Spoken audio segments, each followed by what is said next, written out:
Welcome to Bite at a Time Books, where we read you your favorite classics one bite at a time.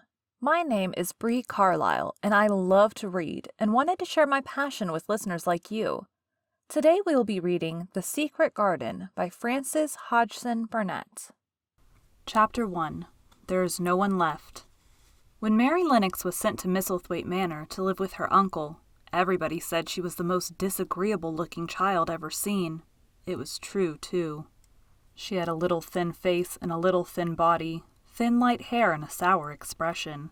Her hair was yellow and her face was yellow because she'd been born in India and had always been ill in one way or another. Her father had held a position under the English government and had always been busy and ill himself, and her mother had been a great beauty who cared only to go to parties and amuse herself with gay people.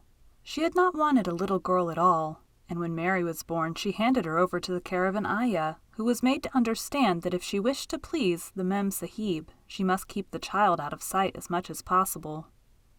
So when she was a sickly, fretful, ugly little baby, she was kept out of the way, and when she became a sickly, fretful, toddling thing, she was kept out of the way also. She never remembered seeing familiarly anything but the dark faces of her ayah and the other native servants, and as they always obeyed her and gave her her own way in everything, because the Mem Sahib would be angry if she was disturbed by her crying, by the time she was 6 years old, she was as tyrannical and selfish a little pig as ever lived. The young English governess who came to teach her to read and write disliked her so much that she gave up her place in 3 months, and when other governesses came to try to fill it, they always went away in a shorter time than the first one. So if Mary had not chosen to really want to know to read books, she would never have learned her letters at all. One frightfully hot morning, when she was about 9 years old, she awakened feeling very cross, and she became crosser still when she saw that the servant who stood by her bedside was not her ayah. "Why did you come?" she said to the strange woman. "I will not let you stay. Send my ayah to me." The woman looked frightened, but she only stammered that the ayah could not come, and when Mary threw herself into a passion and beat and kicked her, she looked only more frightened and repeated that it was not possible for the ayah to come to Missy Sahib. There was something mysterious in the air that morning. Nothing was done in its regular order, and several of the native servants seemed missing, while those whom Mary saw slunk or hurried about with ashy and scared faces. But no one would tell her anything, and her ayah did not come. She was actually left alone as the morning went on, and at last she wandered out into the garden and began to play by herself under a tree near the veranda. She pretended that she was making a flower bed, and she stuck big scarlet hibiscus blossoms into little heaps of earth, all the time growing more and more angry and muttering to herself the things she would say and the name she would call Sadie when she returned. "Pig, pig, daughter of pigs," she said, because to call a native a pig is the worst insult of all. She was grinding her teeth and saying this over and over again when she heard her mother come out on the veranda with someone. She was with a fair young man, and they stood talking together in low, strange voices. Mary knew the fair young man who looked like a boy. She had heard that he was a very young officer who had just come from England. The child stared at him, but she stared most at her mother. She always did this when she had a chance to see her, because the Mem Sahib, Mary used to call her that oftener than anything else, was such a tall, slim, pretty person, and wore such lovely clothes. Her hair was like curly silk, and she had a delicate little nose which seemed to be disdaining things, and she had large, laughing eyes. All her clothes were thin and floating, and Mary said they were full of lace. They looked fuller of lace than ever this morning, but her eyes were not laughing at all. They were large and scared and lifted imploringly to the fair boy officer's face. "Is it so very bad? Oh, is it?" Mary heard her say. "Awfully," the young man answered in a trembling voice. "Awfully, Mrs. Lennox. You ought to have gone to the hills 2 weeks ago." The Mem Sahib wrung her hands. "Oh, I know I ought," she cried. "I only stayed to go to that silly dinner party. What a fool I was." At that very moment such a loud sound of wailing broke out from the servants' quarters that she clutched the young man's arm, and Mary stood shivering from head to foot.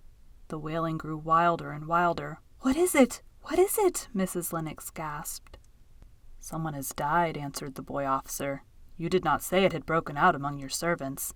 "I did not know," the Mem Sahib cried. "Come with me, come with me." and she turned and ran into the house.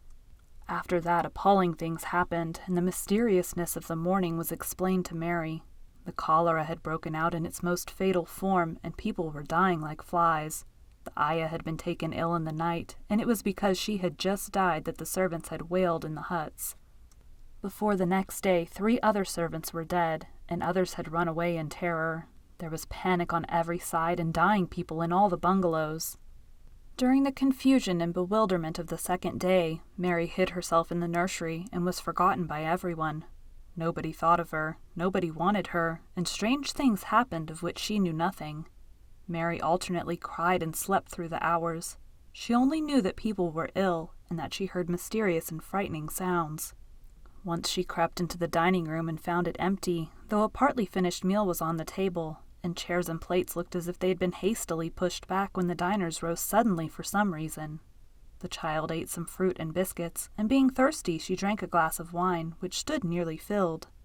It was sweet, and she did not know how strong it was.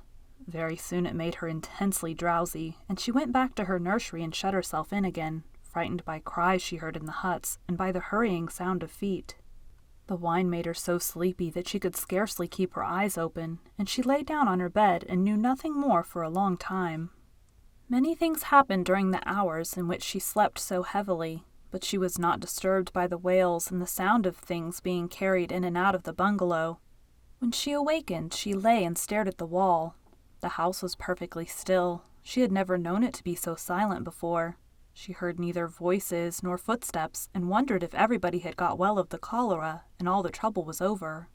She wondered also who would take care of her now her ayah was dead. There would be a new ayah, and perhaps she would know some new stories. Mary had been rather tired of the old ones. She did not cry because her nurse had died. She was not an affectionate child and had never cared much for anyone. The noise and hurrying about and wailing over the cholera had frightened her, and she had been angry because no one seemed to remember that she was alive. Everyone was too panic-stricken to think of a little girl no one was fond of. When people had the cholera, it seemed that they remembered nothing but themselves. But if everyone had got well again, surely someone would remember and come to look for her. But no one came, and as she lay waiting, the house seemed to grow more and more silent. She heard something rustling on the matting, and when she looked down she saw a little snake gliding along and watching her eyes like jewels. She was not frightened because he was a harmless little thing who would not hurt her, and he seemed in a hurry to get out of the room. He slipped under the door as she watched him. "How queer and quiet it is," she said. "It sounds as if there were no one in the bungalow but me and the snake." Almost the next minute she heard footsteps in the compound and then on the veranda. They were men's footsteps, and the men entered the bungalow and talked in low voices. No one went to meet or speak to them, and they seemed to open doors and look into rooms. "What desolation," she heard one voice say. "That pretty, pretty woman. I suppose the child, too. I heard there was a child, though no one ever saw her." Mary was standing in the middle of the nursery when they opened the door a few minutes later. She looked an ugly, cross little thing, and was frowning because she was beginning to be hungry and feel disgracefully neglected. The first man who came in was a large officer she had once seen talking to her father. He looked tired and troubled, but when he saw her, he was so startled that he almost jumped back. "Barney!" he cried. "There's a child here, a child alone in a place like this. Mercy on us, who is she?" "I am Mary Lennox," the little girl said, drawing herself up stiffly. She thought the man was very rude to call her father's bungalow a place like this. "I fell asleep when everyone had the cholera, and I've only just awakened. Why does nobody come?" "It is the child no one ever saw," exclaimed the man, turning to his companions. "She has actually been forgotten." "Why was I forgotten?" Mary said, stamping her foot. "Why does nobody come?" The young man, whose name was Barney, looked at her very sadly. Mary even thought she saw him wink his eyes as if to wink tears away. "Poor little kid," he said. "There is nobody left to come." It was in that strange and sudden way that Mary found out that she had neither father nor mother left, that they had died and been carried away in the night, and that the few native servants who had not died also had left the house as quickly as they could get out of it, none of them even remembering that there was a Missy Sahib. That was why the place was so quiet. It was true that there was no one in the bungalow but herself and the little rustling snake. Thank you for joining Bite at a Time Books today. while we read a bite of one of your favorite classics. If you enjoyed today's bite, please drop us a review on your favorite podcast platform. Also, be sure to check us on our website, www.biteatatimebooks.com, or all the social media at Bite at a Time Books. Again, my name is Bree Carlisle, and I hope you come back tomorrow while we take the next bite of The Secret Garden.